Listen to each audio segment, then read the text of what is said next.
Pada suatu hari, seorang pria bernama Taejung bergegas mengambil motornya untuk memburu seseorang.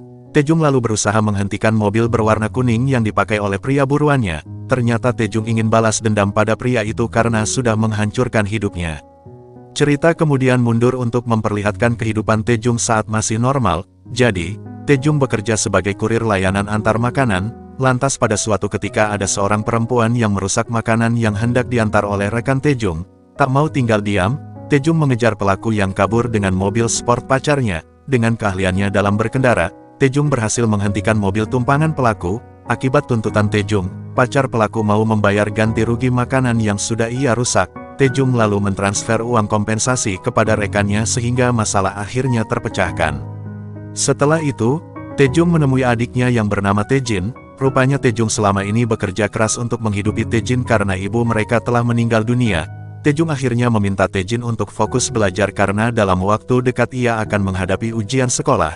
Selesai bekerja, Taejung menata tanaman bersama teman-temannya. Momen ini pun mengungkapkan bahwa Taejung memiliki usaha toko tanaman.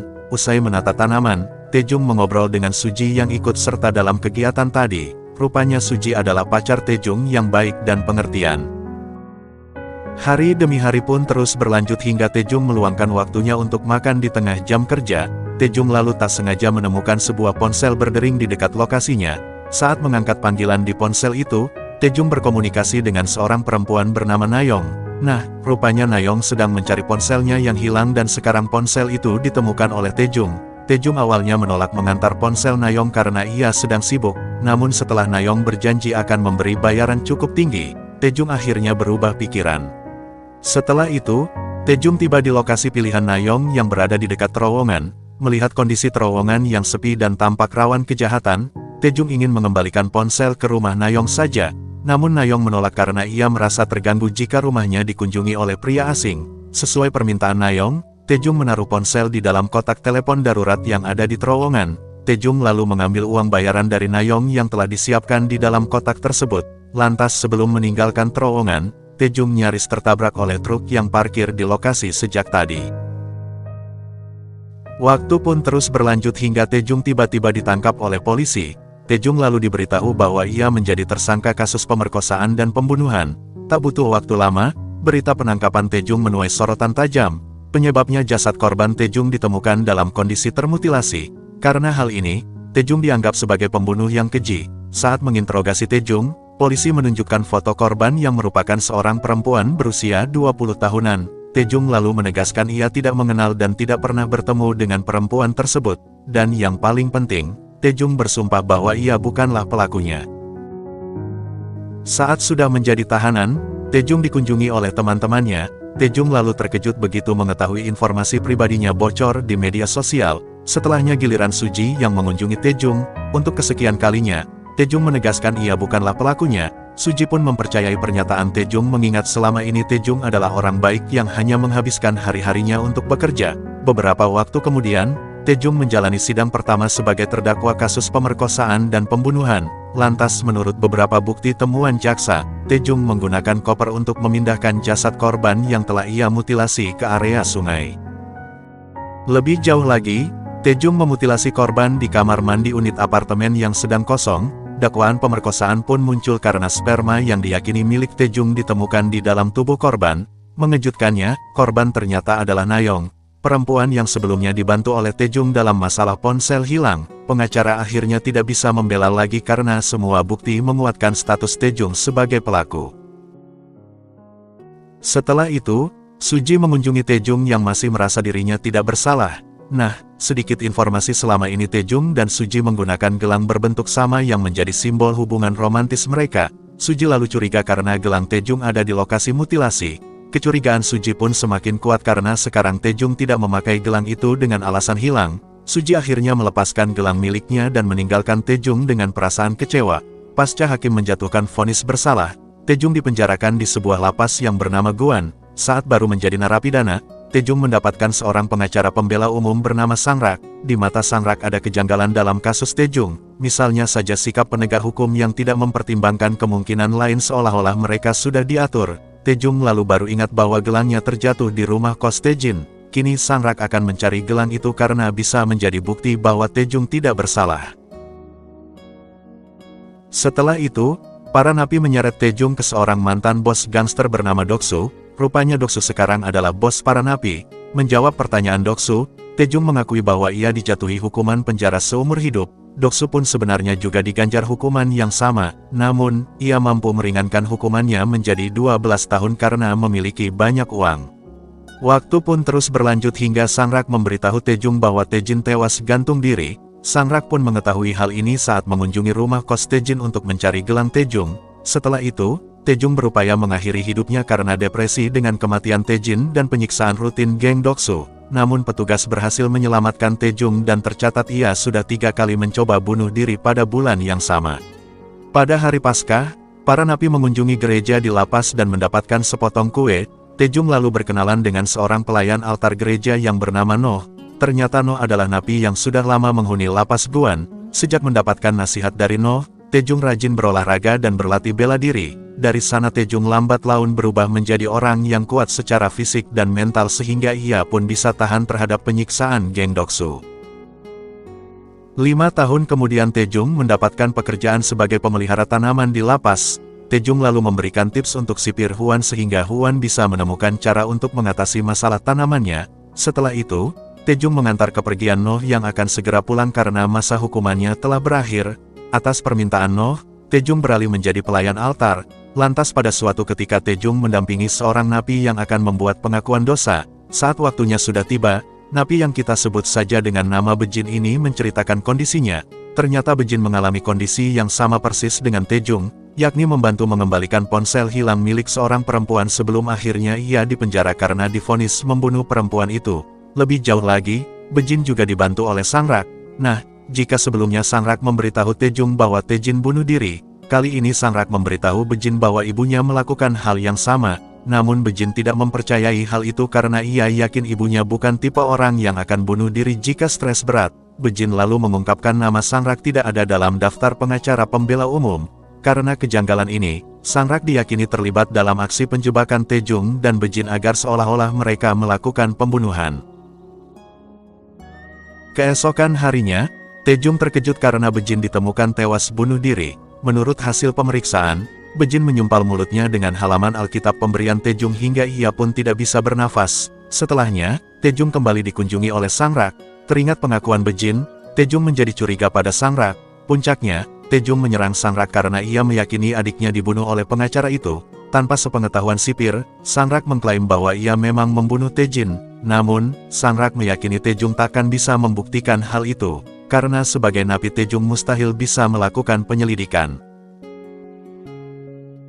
Sementara itu, ada seorang pria kaya bernama Myung-ho yang menjadi peserta lelang. Diketahui barang yang dilelang adalah patung karya seniman jenius Arleli yang memiliki nilai sangat tinggi.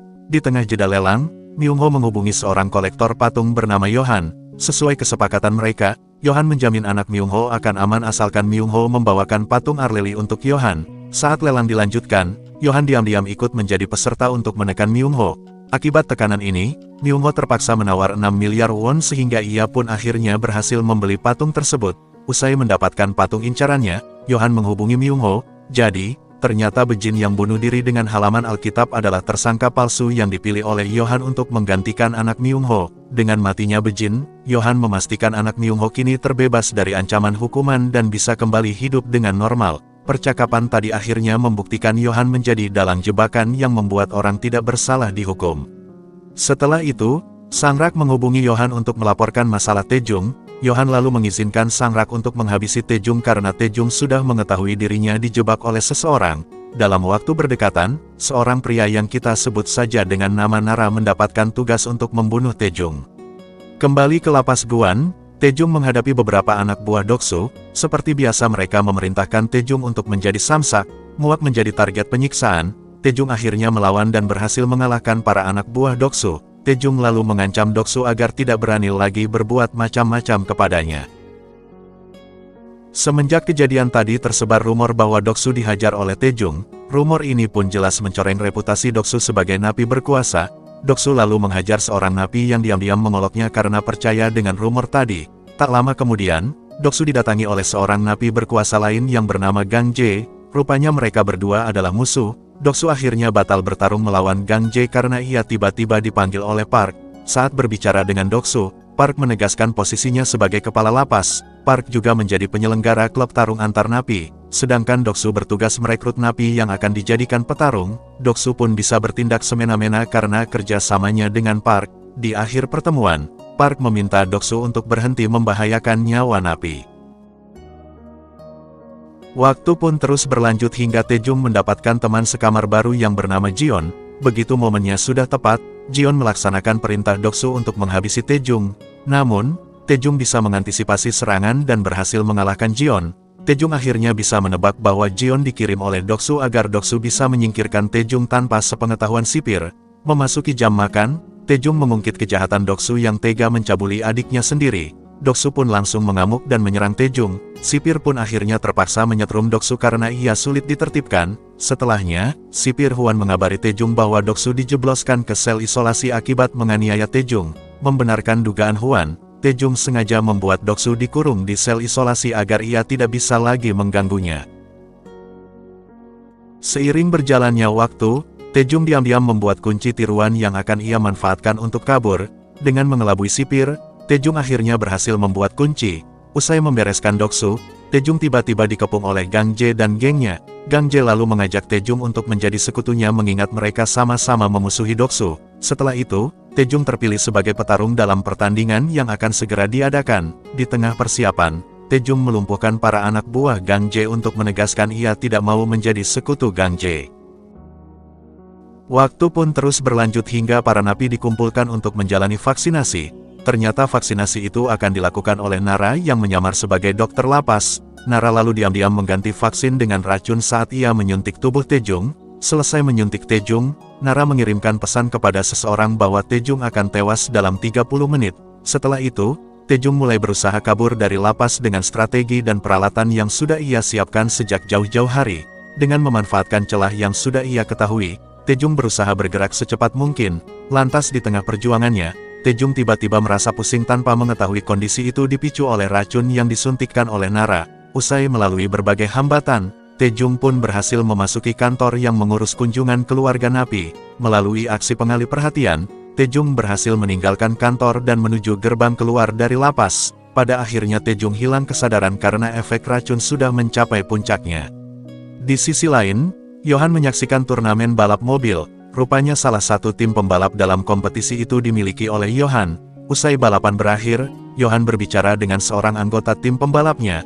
Anggota tim itu pun heran dengan pemikiran Yohan. Alasannya, Yohan ingin timnya bisa menyerang mobil pembalap rival guna meningkatkan peluang kemenangan. Beberapa waktu kemudian, Kepala Lapas Park tiba-tiba dikunjungi oleh Komisaris Jenderal yang selama ini menjadi atasan Park. Komisaris Jenderal lalu mempersilakan Yohan untuk memasuki kantor Park. Lantas sebelum pergi, Komisaris Jenderal meminta Park untuk melaksanakan apapun perintah Yohan. Saat mulai berbicara berdua, Yohan menyinggung soal kondisi lapas Guan. Ternyata lapas itu membina kaum penjahat paling kejam di Korea Selatan. Yohan lalu mengakui ia berteman dengan orang-orang berpengaruh. Salah satunya adalah orang yang menjadi atasan Komisaris Jenderal. Yohan lalu memberikan 2 emas batang 1 kilogram yang masing-masing bernilai 200 juta won agar Park mau melaksanakan misi dari Yohan. Park lalu akan mendapatkan 5 emas batang yang sama jika ia berhasil melaksanakan misi. Rupanya misi ini adalah mengumpulkan 12 napi yang memenuhi syarat di dokumen. Lalu 12 napi itu akan dikirim ke lokasi pilihan Yohan. Park juga boleh mengirim napi yang tidak ia sukai asalkan masih memenuhi syarat. Park akhirnya berjanji akan mensukseskan misi itu.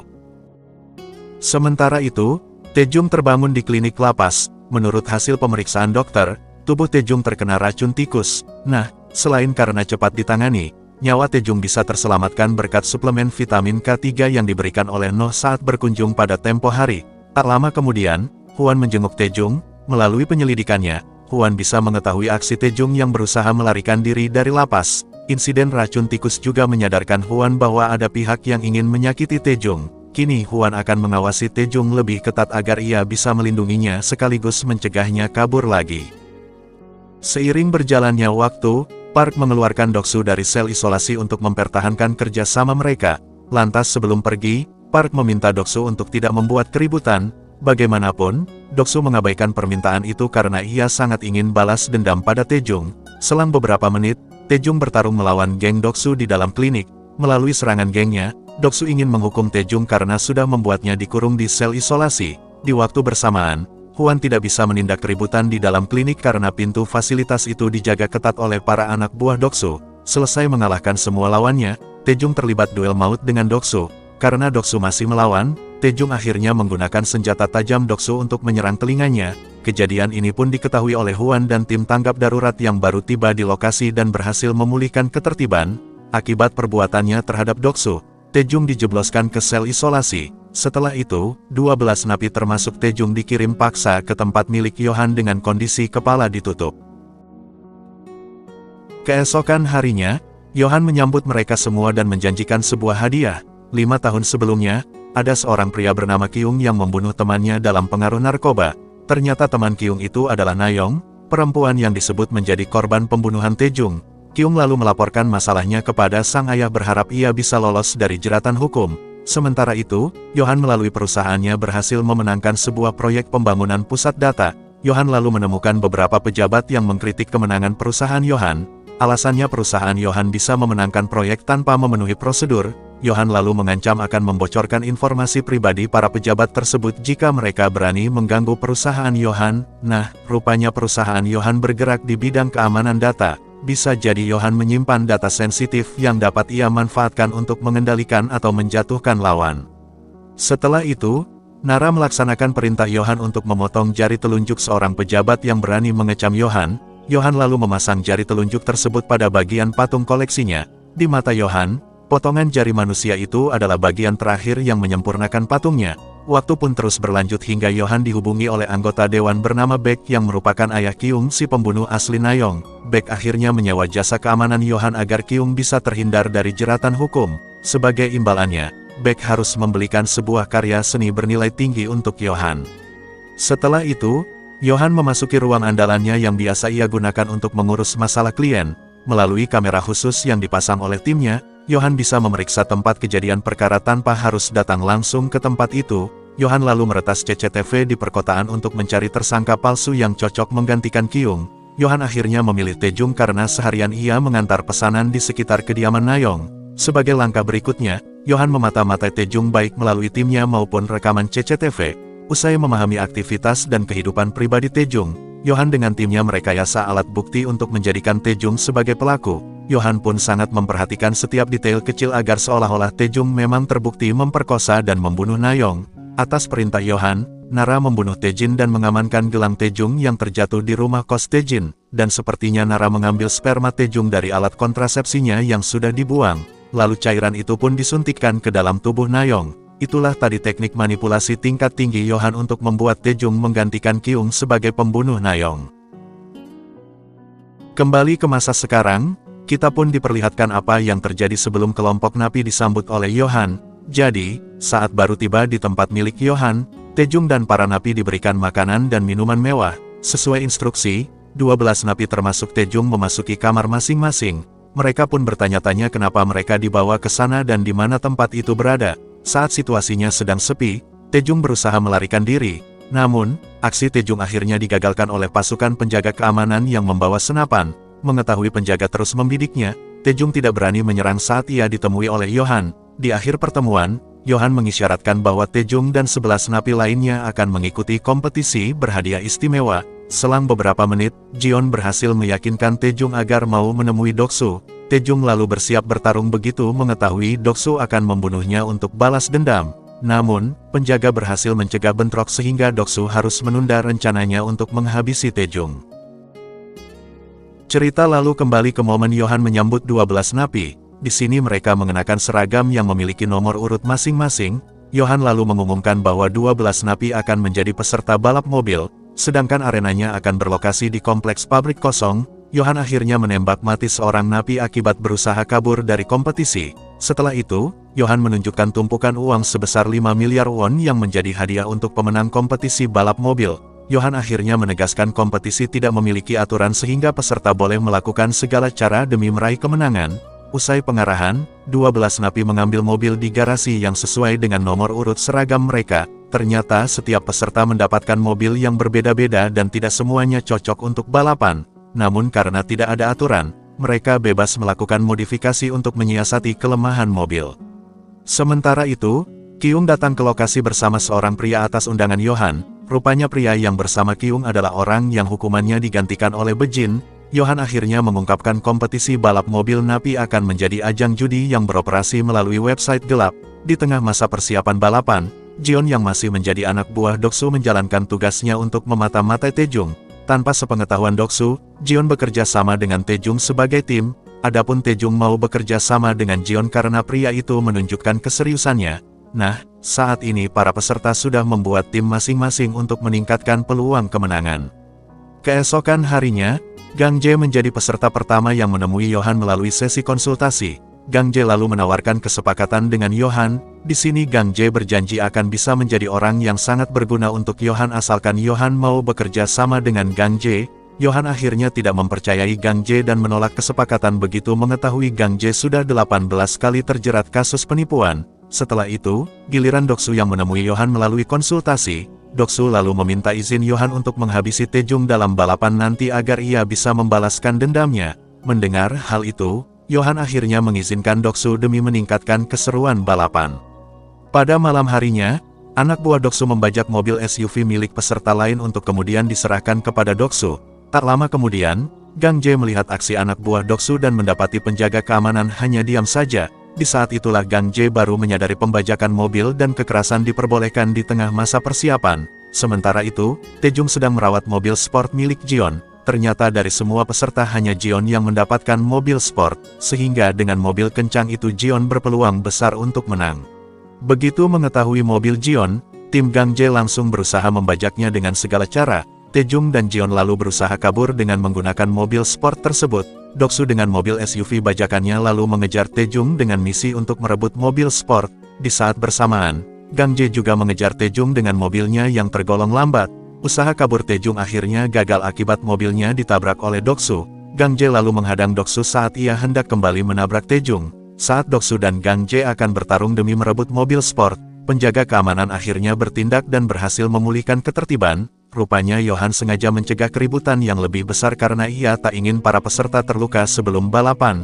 Pasca kegaduhan tadi, mobil sport Jeon mengalami kerusakan mesin akibat ditabrak oleh Doksu. Namun Taejung akhirnya berhasil menghindar saat mobil itu meledak. Keesokan harinya, Taejung menemui Yohan dalam sesi konsultasi. Sambil berbicara, Taejung menggunakan menara pengawas untuk mengamati kompleks pabrik yang akan menjadi arena balapan. Ternyata Yohan mengadakan balap mobil Napi berbahaya untuk mencari keseruan. Nah, hingga saat itu Yohan tidak ingat telah menjebak Taejung sebagai tersangka palsu menggantikan Kyung. Yohan lalu memenuhi permintaan Taejung untuk memberikannya vitamin, namun Taejung akhirnya menolak vitamin itu dan pergi. Semenjak kejadian ini, Yohan sangat kesal kepada Taejung karena merasa dipermainkan. Selang beberapa jam, Taejung mulai memodifikasi mobilnya. Sedikit penjelasan. Sebagian peserta termasuk Taejung mendapatkan keahlian sebagai mekanik mobil melalui pembinaan di lapas. Keesokan harinya, Yohan menerima kesepakatan dengan Gang Jae untuk bekerja sama. Yohan lalu memberitahu ia telah meletakkan sesuatu yang menarik di dalam mobil Gang Jae. Menjelang dimulainya balapan, Yohan mengumumkan uang hadiah 5 miliar won akan diserahkan kepada peserta pertama yang berhasil melewati 20 lap. Yohan juga kembali mengingatkan bahwa balapan tidak memiliki aturan sehingga peserta bebas melakukan apapun untuk menang. Begitu balapan dimulai, Kyung langsung memasang taruhan untuk Taejung. Setelah itu, seorang peserta mengalami kecelakaan maut usai mengaktifkan mesin turbo pada mobilnya. Saat persaingan semakin panas, Doksu berhasil menabrak mobil Taejung dan bersiap untuk membunuhnya. Namun ternyata mobil itu dikemudikan oleh Jeon sehingga semua orang menjadi terkecoh. Tak lama kemudian, Doksu mendapati Taejung beralih menggunakan motor yang tersedia di lokasi. Seiring berjalannya waktu, Gang Jae fokus mengejar Taejung dan bertekad untuk membunuhnya. Gang Jae lalu menggunakan pistol pemberian Yohan guna melancarkan misi. Saat berusaha kabur, Taejung berhasil menyerang ban mobil Gang Jae dengan tabung gas yang terpasang pada motornya. Akibat serangan ini, Gang Jae mengalami kecelakaan fatal. Pasca kejadian tadi, Yohan mengumumkan aturan baru, jadi, peserta yang berhasil mengamankan motor Taejung akan mendapatkan 5 miliar won. Sejak aturan itu berlaku, semua peserta beralih memburu Taejung agar bisa memenangkan uang hadiah fantastis. Melalui perjuangan mati-matian, Taejung berhasil mengatasi serangan setiap peserta. Yohan lalu mengambil senapan jarak jauh untuk menembak mati Taejung. rupanya Johan sangat berambisi untuk membunuh Taejung karena Taejung berani mempermainkan Johan dalam pertemuan terakhir mereka. Sambil berusaha menghindari tembakan Johan, Taejung mengaktifkan tabung gas untuk memicu ledakan. Di saat perhatian Johan teralihkan oleh ledakan itu, Taejung menempuh jalur incarannya untuk keluar dari kompleks pabrik. Johan akhirnya melepaskan tembakan ke arah Taejung saat ia masih berjuang melarikan diri. Meski terkena tembakan, Taejung berhasil melarikan diri. Setelah itu, Taejung jatuh pingsan saat ia tiba di toko servis elektronik milik Noh. Rupanya Noh pernah memberitahu alamat tokonya saat mengunjungi Taejung di lapas. Seiring berjalannya waktu, Taejung akhirnya siuman dan mendapati lukanya diobati oleh Noh. Ternyata toko servis elektronik Noh juga berfungsi sebagai rumahnya. Atas desakan Noh, Taejung kini tinggal di toko untuk bersembunyi. Di sisi lain, Kepala Lapas Park melaporkan masalah serius kepada Johan. Jadi para atasan Park kini mencari 12 napi yang sebelumnya dipaksa mengikuti permainan maut ciptaan Johan. Menanggapi masalah ini, Johan akan segera melakukan manipulasi agar seolah-olah 12 napi mengalami kecelakaan fatal saat mereka bertugas sebagai pekerja sukarela. Beberapa hari kemudian, Taejung memburu Sangrak untuk balas dendam karena ia meyakini Sangrak telah membunuh adiknya. Taejung lalu berhasil melumpuhkan Sangrak tak lama setelah pengacara itu menghubungi rekannya untuk meminta bantuan. Saat diinterogasi oleh Taejung, Sangrak tidak berani mengungkapkan posisi Johan sebagai bosnya karena ia pasti akan dibunuh jika membocorkan posisi Johan. Taejung lalu memeriksa barang Sangrak dan menemukan berkas seorang perempuan bernama Honjong. Sangrak akhirnya mengakui Honjong akan dijebak sebagai tersangka palsu untuk menggantikan pelaku pembunuhan yang asli. Nah, rupanya tersangka palsu yang dijebak seperti Taejung dan Honjong disebut dengan nama model. Lebih jauh lagi, Sangrak memastikan timnya sedang mengawasi Honjong setiap saat agar mereka bisa mengumpulkan bukti palsu untuk menjadikan Honjong sebagai tersangka. Saat Taejung masih menggali keterangan, Nara datang untuk memenuhi permintaan Sangrak. Dari situ, Taejung harus bertarung sengit melawan Nara. Setelah Taejung memenangkan duel, Sangrak memberitahu bahwa sebenarnya adik Taejung dibunuh oleh Nara. Tak lama kemudian, Nara berhasil kabur usai melemparkan bom waktu. Taejung akhirnya berhasil meninggalkan lokasi sambil membawa berkas Honjong, sedangkan Sangrak tewas di lokasi akibat terkena ledakan. Waktu pun terus berlanjut hingga Taejung memberitahu Noh soal Honjong. Mereka pun tidak ingin Honjong bernasib sama seperti Taejung yang hidupnya hancur sejak menjadi korban jebakan. Kini Taejung dan Noh mulai bekerja sama demi mencegah Honjong menjadi korban lainnya. Sementara itu, kita diperlihatkan bahwa Honjong adalah pemilik usaha salon rambut yang memiliki seorang anak perempuan. Pada malam harinya, Johan menemukan Nara di tempat sepi yang tak terpantau CCTV. Rupanya Nara sudah mengetahui Johan akan membunuhnya akibat gagal menghentikan Taejung. Namun pada akhirnya Johan mampu membalikkan keadaan dan menghabisi Nara untuk menghukum perbuatannya. Setelah itu, Johan membebaskan seorang detektif kepolisian bernama Ilguk dari kasus suap. Ilguk akhirnya menerima misi untuk menangkap Taejung karena Johan berjanji akan membuat Ilguk naik jabatan jika ia berhasil. Di sisi lain, Taejung memasang beberapa kamera tersembunyi pemberian Noh di sekitar salon Honjong. Melalui cara ini, Taejung berharap bisa melindungi Honjong dari ancaman sekaligus menemukan mata-mata yang mengawasi perempuan itu. Beberapa waktu kemudian, Taejung melumpuhkan seorang perempuan berandal bernama Enbi yang berupaya mencuri uang Noh di toko. Begitu melihat kejadian ini, Noh membuat klarifikasi untuk Taejung. Jadi rupanya Enbi adalah anak Noh yang suka meminta uang. Enbi pun tidak segan menggunakan cara kotor jika permintaannya tidak dipenuhi. Setelah itu, Taejung mengunjungi salon Honjong dan hanya menemukan anaknya yang bernama Soyun. Taejung lalu bergegas mencari Honjong di lokasi yang diberitahu oleh Soyun. Karena ternyata Honjong sedang mengembalikan ponsel hilang tanpa mengetahui bahwa itu adalah jebakan. Di waktu bersamaan, Ilguk dan sipir Huan mengunjungi toko Noh dengan misi mencari Taejung. Sambil menginterogasi, Ilguk memeriksa toko untuk mencari petunjuk. Namun dalam prosesnya, Ilguk tak sengaja mengintip Enbi yang baru selesai berganti baju. Enbi akhirnya mengusir Ilguk dan Huan karena sudah bersikap tidak sopan. Sementara itu, Honjong menemui seorang perempuan untuk mengembalikan ponselnya yang hilang. Tanpa sepengetahuan Honjong, perempuan yang kita sebut saja dengan nama Ji itu adalah anggota tim pembuat bukti palsu.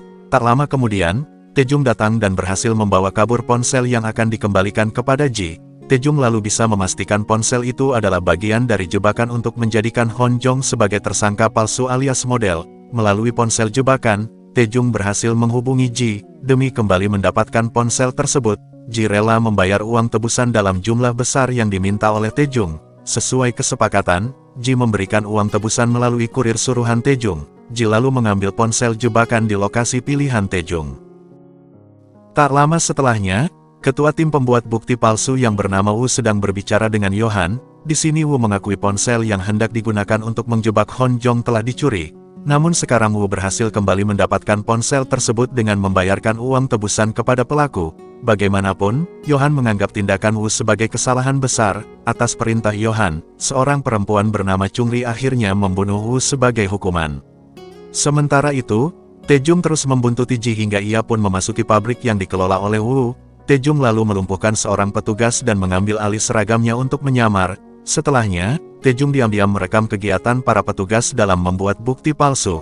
Ternyata selama ini bukti palsu diciptakan dengan memanfaatkan barang-barang buangan sang model yang dalam hal ini adalah Hon Jong. Selang beberapa detik, No menghubungi Taejung untuk melaporkan bahwa akan ada serangan di salon Hon Jong. Usai berkomunikasi dengan No, Taejung dicurigai oleh para petugas karena seharusnya petugas tidak boleh mengaktifkan ponsel selama bekerja. Begitu penyamarannya terbongkar, Taejung terpaksa bertarung melawan mereka. Setelah berhasil kabur, Taejung langsung bergegas menuju salon Hon Jong untuk menyelamatkannya. Taejung lalu berhasil mengalihkan perhatian Chungri di saat ia bersiap membunuh Hon Jong. Begitu mendengar sirene polisi dari kejauhan, Chungri langsung melarikan diri. Ternyata polisi sedang menuju salon Hon Jong untuk menindaklanjuti laporan dari No. Waktu pun terus berlanjut hingga NB membawa Hon Jong dan anaknya ke rumah temannya untuk bersembunyi. Mereka berdua pun akan tinggal di sana sampai situasinya benar-benar aman. Di lain pihak, anggota Dewan Baek dan anaknya yaitu Kyung menemui Yohan di rumahnya. Mereka pun marah karena Yohan masih belum mampu menghentikan Taejung. Mereka lalu menuntut Yohan untuk membereskan masalah Taejung secepatnya.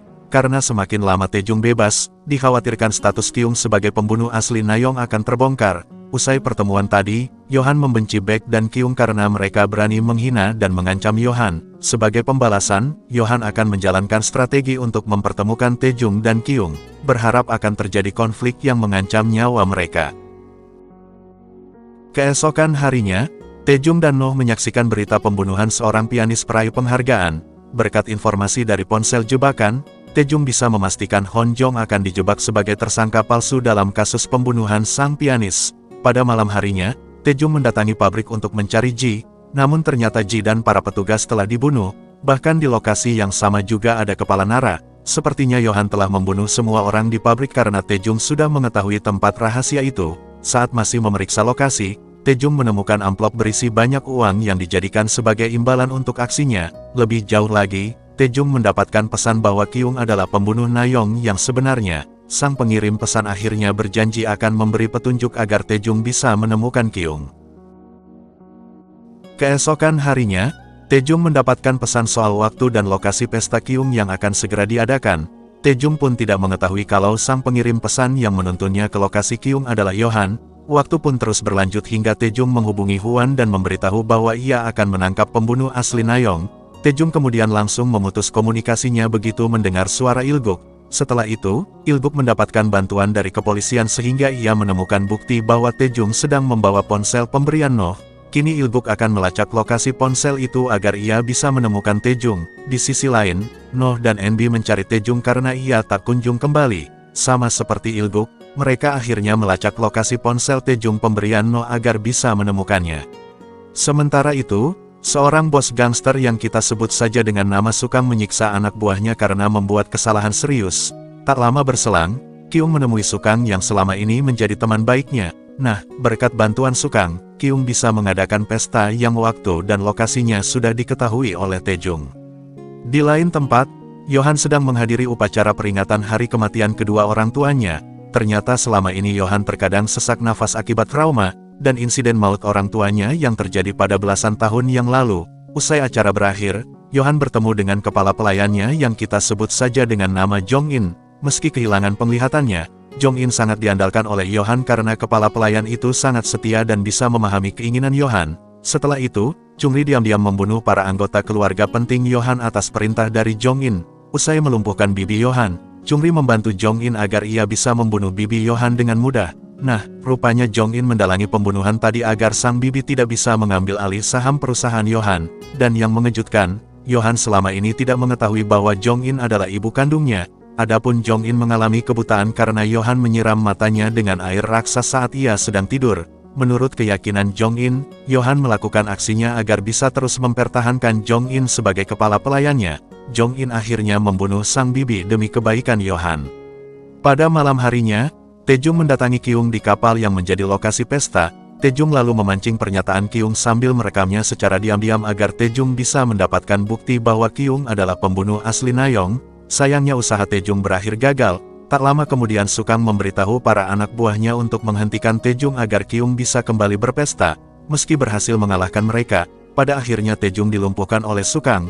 Taejung lalu terbangun di dalam kapal dalam keadaan terikat oleh lakban. Setelah itu, Kyung menghubungi Yohan untuk mengabari bahwa ia berhasil menangkap Taejung. Kyung pun mulai curiga bagaimana Taejung bisa mengetahui lokasinya. Atas permintaan Kyung, Yohan akan mengembalikan uang yang digunakan untuk menyewa jasanya dalam menjebak Taejung. Selang beberapa menit, tim Hwan mendatangi lokasi pesta untuk mencari Taejung. Begitu mengetahui penggerebekan ini, Kyung langsung pergi mencari Taejung. Sebab jika Taejung ditemukan oleh polisi, maka status Kyung sebagai pembunuh asli Nayeong bisa terungkap. Di waktu bersamaan, Taejung berhasil melarikan diri berkat bantuan Noh yang berada di lokasi sejak tadi untuk mencari Taejung.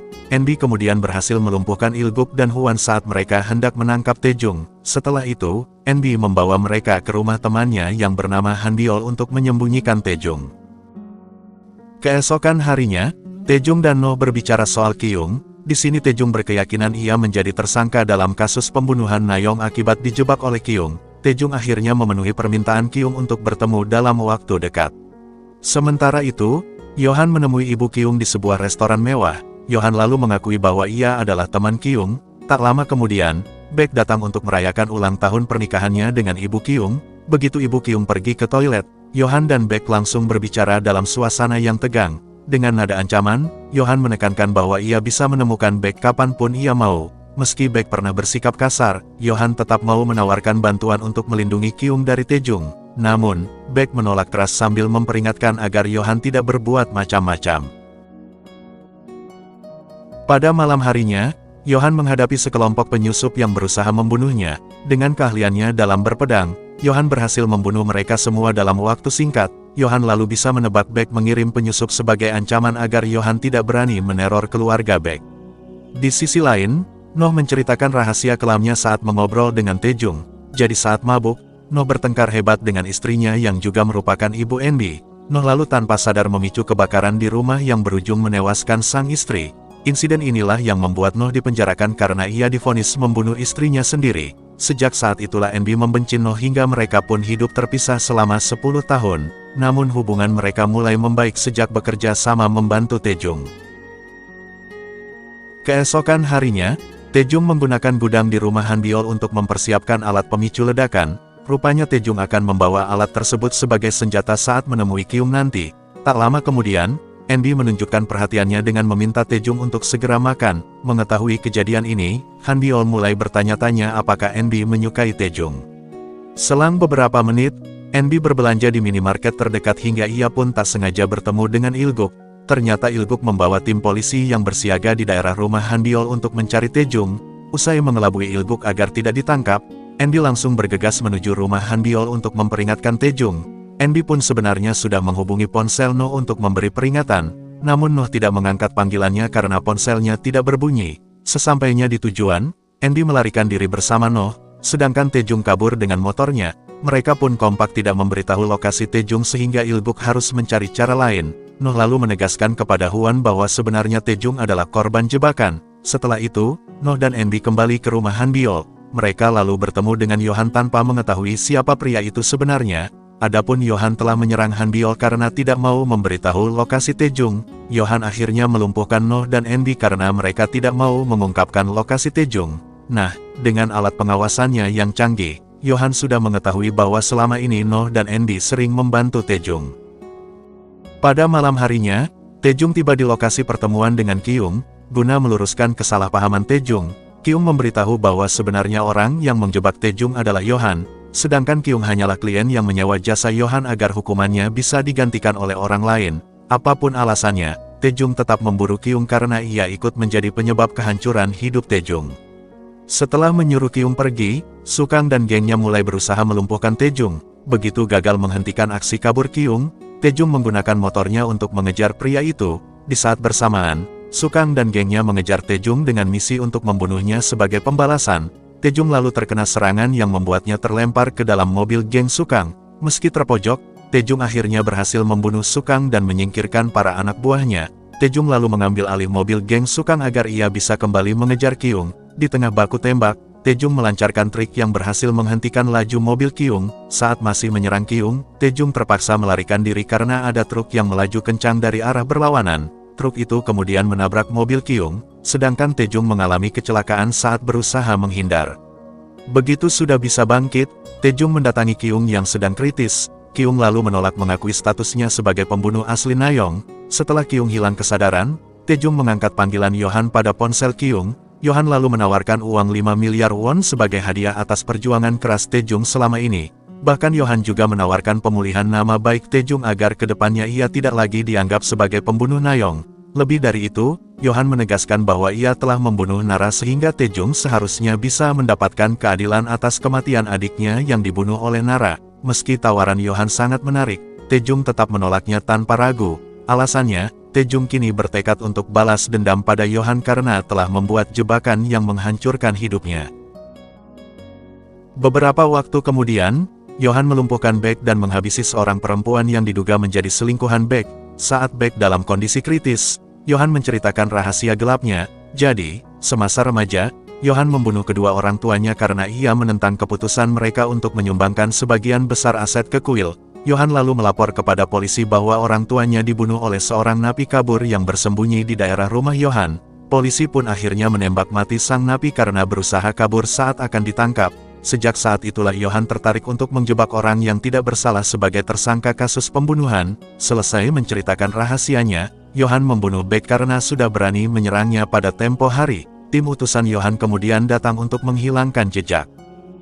Beberapa waktu kemudian, Noh ditangkap oleh polisi terkait kasus pembunuhan Baek. Lantas di tengah proses interogasi, detektif menunjukkan berbagai barang bukti yang membuat Noh ditetapkan sebagai tersangka pembunuhan Baek. Noh akhirnya ditahan meskipun ia sudah berulang kali menegaskan bahwa ia tidak membunuh Baek. Setelah itu, Taejung mendatangi toko servis elektronik Noh usai mendapatkan berita soal penangkapannya. Taejung lalu menyingkirkan CCTV di lokasi agar Yohan tidak bisa lagi memanfaatkan kamera itu untuk memata-matai. Tak lama kemudian, Taejung mendapati NB membersihkan coretan di pintu toko yang berisi tulisan untuk menghujat Noh. Taejung lalu meyakinkan NB bahwa Noh sebenarnya tidak bersalah. Di saat NB meratapi nasib ayahnya, Taejung pergi dengan misi untuk memperbaiki keadaan. Sementara itu, Yohan baru saja menciptakan patungnya yang ke-100. Ternyata Yohan sebenarnya adalah seniman jenius Arleli yang patungnya selalu terjual dengan harga fantastis dalam setiap lelang.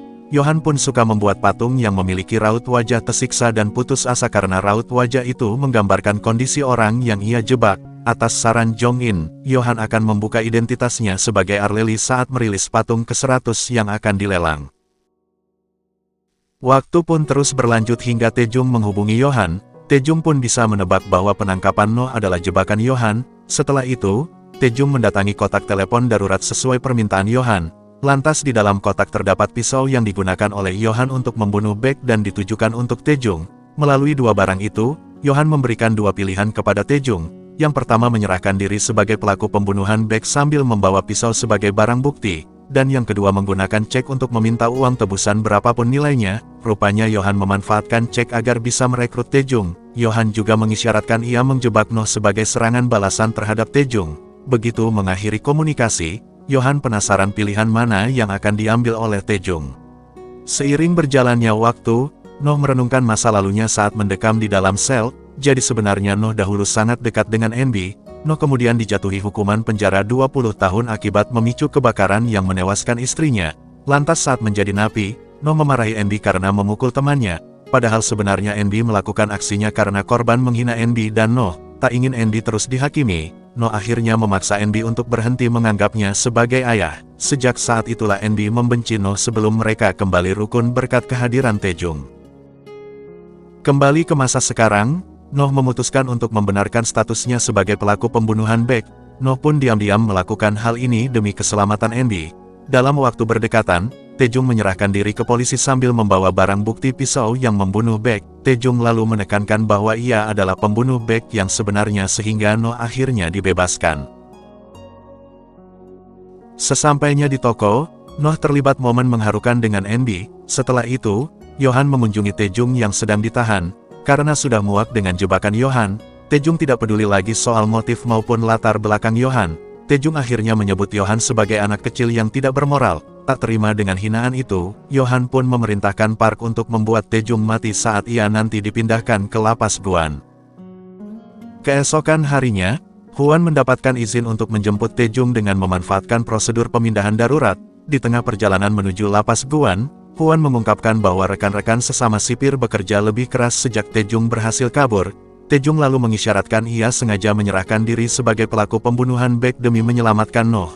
Setelahnya, Huan berhasil melakukan trik agar sang pengemudi mobil keluar sebentar.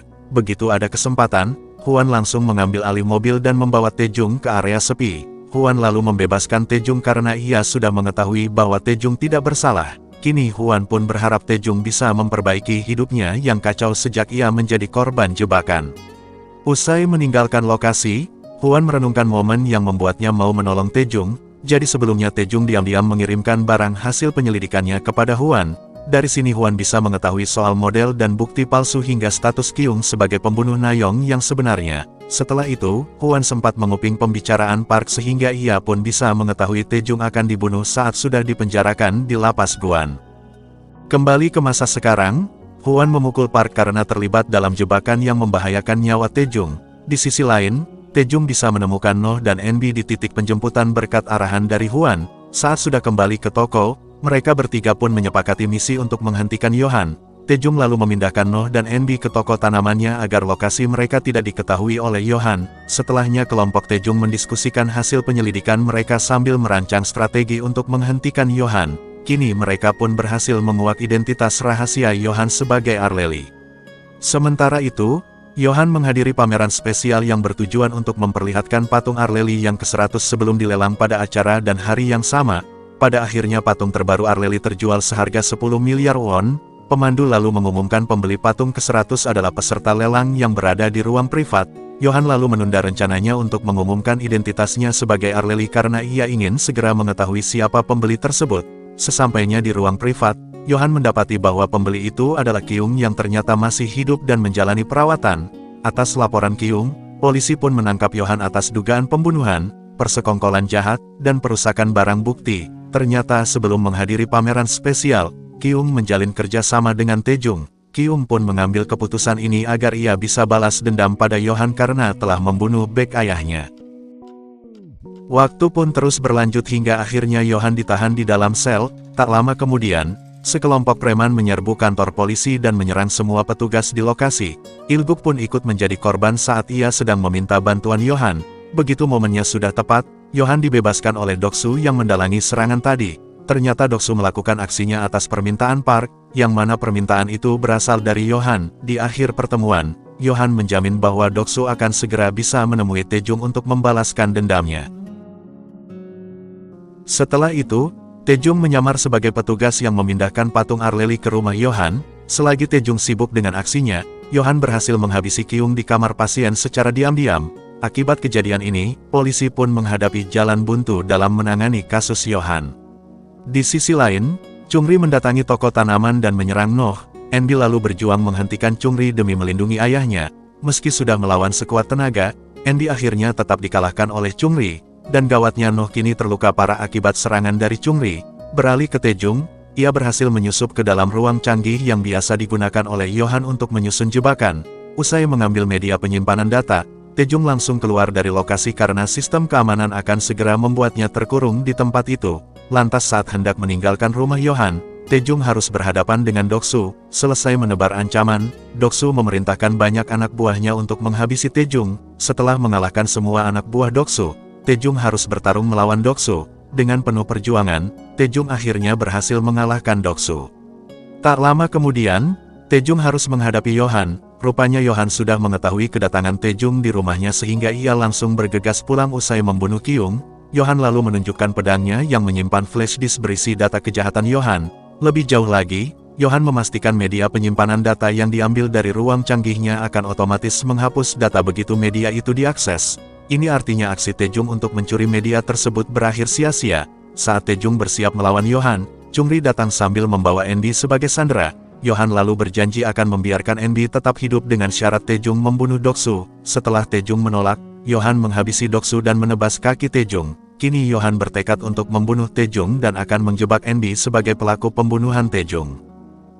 Usai menyelamatkan Andy, Taejung bertarung melawan Chungri dan Johan sekaligus. Meski terluka cukup serius, Taejung akhirnya berhasil mengalahkan Chungri. Taejung dan Johan lalu bertarung habis-habisan di ruangan canggih. Johan lalu berusaha menjatuhkan mental Taejung dengan memutar video saat adik Taejung dibunuh oleh Nara. Namun video itu justru membakar semangat Taejung hingga akhirnya ia pun berhasil melumpuhkan Johan. Taejung lalu membiarkan Johan tetap hidup agar ia bisa merasakan akibat dari kejahatannya selama ini. Taejung akhirnya pergi dan mengambil flash disk dari pedang yang berisi data kejahatan Johan. Seminggu kemudian media memberitakan bahwa Johan tewas dalam kebakaran di rumahnya. Berkat flash disk yang diserahkan oleh Taejung, kepolisian berhasil membongkar kejahatan Johan sebagai ahli rekayasa kasus yang melayani orang-orang kaya. Berita ini pun disaksikan oleh Andy dan Noh yang kondisinya berangsur membaik. Di sisi lain, pengadilan menyatakan bahwa Taejung tidak bersalah terkait kasus pembunuhan Nayong sehingga nama baik Taejung akhirnya bisa pulih. Setelah itu, Taejung mengunjungi makam ibu dan adiknya untuk menunjukkan bahwa kondisinya kini sudah baik-baik saja. 6 bulan kemudian, Taejung bisa kembali beraktivitas dengan normal. Taejung lalu berinteraksi dengan Andy dan Hwan dalam suasana yang akrab. Waktu pun terus berlanjut hingga Taejung mengelola kafe outdoor miliknya yang dikelilingi berbagai tanaman hias. Ternyata Andy dan Noh kini bekerja di kafe. Di saat Taejung menikmati hidupnya yang damai, ada sesosok misterius yang memiliki ruang canggih seperti Johan, dan series pun akhirnya tamat. Terima kasih banyak sudah menonton alur cerita kali ini hingga selesai. Jika kalian suka silahkan subscribe serta aktifkan tombol loncengnya, dan sampai jumpa di alur cerita berikutnya. Adios.